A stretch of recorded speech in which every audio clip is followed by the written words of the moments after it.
Students, इस video में हम पढ़ेंगे कि ऑप्टेटिव सेंटेंसेस में डायरेक्ट से इनडायरेक्ट किस तरीके से बनाते हैं। पहले थोड़ा हम बात कर लेते हैं कि ऑप्टेटिव सेंटेंसेस एक्चुअली होते क्या हैं। ऑप्टेटिव सेंटेंसेस ऐसे सेंटेंसेस होते हैं जिनमें किसी को आशीर्वाद देना, किसी को अभिशाप देना, किसी के लिए शुभकामनाएं देना या किसी के लिए ईश्वर से प्रार्थना करना, ईश्वर से कोई किसी चीज की कामना करना। All these things come under the optative sentences. ठीक है, तो जिस तरह से हम प्रार्थना करते हैं, ईश्वर से प्रार्थना करते हैं, किसी को आशीर्वाद देते हैं या फिर किसी को अभिशाप देते हैं, किसी को मॉर्निंग विश करते हैं, किसी को न्यू ईयर विश करते हैं, तो इसके अकॉर्डिंग हमें कुछ वर्ड्स का भी रिपोर्टिंग वर्ब के स्थान पर इस्तेमाल करना होता है। ठीक है, एग्जाम्पल से समझेंगे। The old man said may you live long. इसमें क्या है कि ओल्ड मैन है और किसी को आशीर्वाद दे रहा है, तो इसमें हमें क्या करना है, द ओल्ड मैन सेड का मतलब हमें यह रिपोर्टिंग वर्ब लानी है। और रिपोर्टिंग वर्ब कैसे लाएंगे, मे यू लिव लॉन्ग का मतलब है इसमें ओल्ड मैन ने किसी को आशीर्वाद दिया, तो हम यहां पर ले सकते हैं द ओल्ड मैन ब्लेस्ड।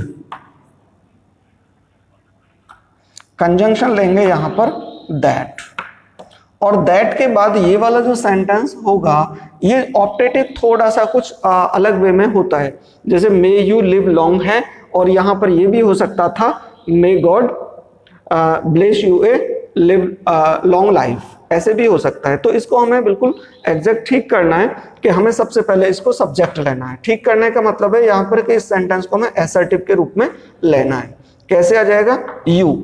जैसे मैंने बताया था कि जो रिपोर्टेड स्पीच में हमारा कोई भी प्रोनाउन आता है तो उसके पर्सन के अकॉर्डिंग हम चेंज करते हैं। यहां पर हमारा ये सेकंड पर्सन है, तो सेकंड पर्सन को हम रिपोर्टिंग स्पीच के ऑब्जेक्ट के अनुसार चेंज करते हैं। ठीक है, तो आप यहां देख पा रहे हैं यहां पर कोई ऑब्जेक्ट नहीं है, यहां पर कोई ऑब्जेक्ट नहीं है, तो यहां पर हम ऐसा व्यक्ति को मान लेंगे जिससे ये बात कही गई होगी। और यदि फिर भी कोई पता नहीं चल पाता है कि किससे बात कही गई है, एग्जैक्ट नहीं पता चल पाता है, तो हम थर्ड पर्सन का हिम यहां पर मान लेते हैं। ठीक है, हिम। वैसे इसको पूरे सेंटेंस को पढ़कर देखने से यह हमें पता लगाना होता है कि ये जो बात कही है बूढ़े व्यक्ति ने, ये बात किससे कही गई होगी। कई बार ये पता चल जाता है कि ये बात किसी फीमेल से कही गई होगी, और यदि फीमेल से कही गई है तो यहां पर हिम ना लेकर हर लेंगे।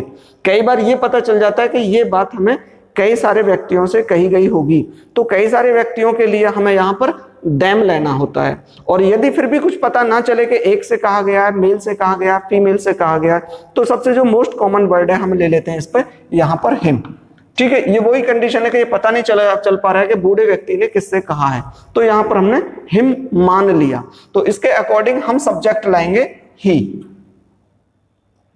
आगे मे को चेंज कर देंगे माइट लिव लॉन्ग। ठीक है स्टूडेंट्स, इसके बाद सेकंड एग्जांपल हम देखेंगे। ही सैड को फिर से हमें क्या चेंज करना है, यहां देखेंगे ही सैड, उसने कहा may God bless you with success. अब इसमें दोनों बातें आ रही हैं कि उसने ऐसा भी हो सकता है कि ईश्वर से प्रार्थना की है तुम्हारे लिए, ठीक है, या दूसरा ये भी हो सकता है कि उसने आपको एक आशीर्वाद दिया है। लेकिन यहां पर हम दोनों में से कोई सी भी चीज ले सकते हैं, लेकिन इसमें हम लेंगे प्रेड। ही प्रेड,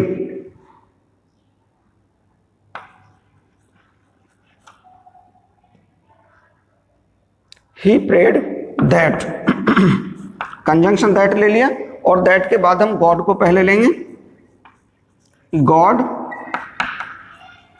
माइट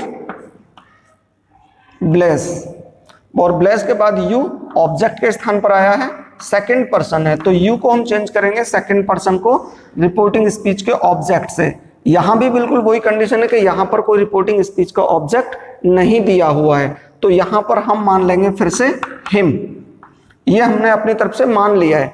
ठीक है, और इसको हम इसके अकॉर्डिंग हम लेकर आ जाएंगे हिम, क्योंकि ये भी ऑब्जेक्ट है और हिम का ऑब्जेक्ट भी हिम बनेगा। तो with success, SUCCESS double S. ठीक है स्टूडेंट्स, नेक्स्ट अब क्या होता है, कुछ में प्रार्थना, ईश्वर से प्रार्थना की है, तो कुछ में किसी को आशीर्वाद दिया है। यहां पर यह भी हो सकता है कि किसी को अभिशाप भी दिया गया हो, जस्ट लाइक ही सेड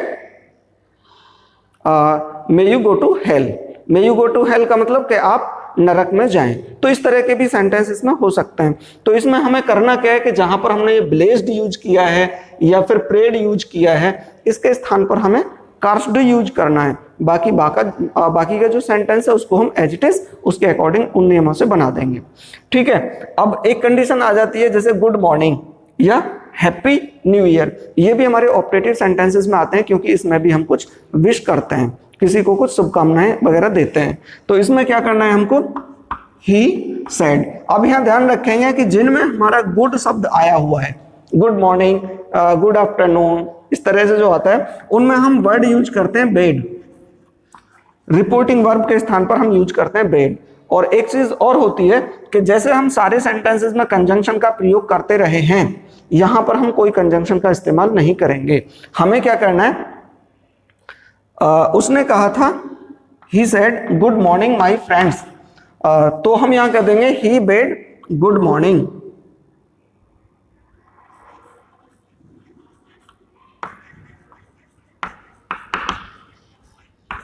अब यहां माय फ्रेंड्स तो उसने बोला था अपने लिए, लेकिन अब यहां क्या हो गया, टू। ध्यान देंगे, जब रिपोर्टिंग स्पीच में जो माय फ्रेंड्स था ना, ये सही मायने में कंडीशन बनती है कि गुड मॉर्निंग माय फ्रेंड्स। तो इसने जो बात कही है इसका सही मायने में ऑब्जेक्ट है माय फ्रेंड्स। ये माय फ्रेंड्स ये हमारा राइट ऑब्जेक्ट था। तो इसको हम दो तरीके से सेंटेंस को बना देते हैं कि he bade good morning to his friends, उसने अपने दोस्तों को गुड मॉर्निंग कहा। या दूसरा एक तरीका यह भी था कि ही बेड, जो हिज फ्रेंड्स है इसको हम यहां पर ऑब्जेक्ट के रूप में ले सकते थे, ही बेड हिज फ्रेंड्स, उसने अपने दोस्तों से कहा। ठीक है, गुड मॉर्निंग। ठीक है, इसके अलावा हम लेते हैं ही सेड, जिसमें हैप्पी न्यू ईयर या हैप्पी कुछ भी आ सकता है, हैप्पी न्यू ईयर है, हैप्पी दीपावली है, कोई चीज विश करने के लिए आता है, तो हम वहां पर लेते हैं ही विश्ड। और यहां पर कंजंक्शन के स्थान पर हम यूज करते हैं ए। ए कोई कंजंक्शन नहीं है, लेकिन फिर भी दोनों को जोड़ने का यहां काम कर रहा है।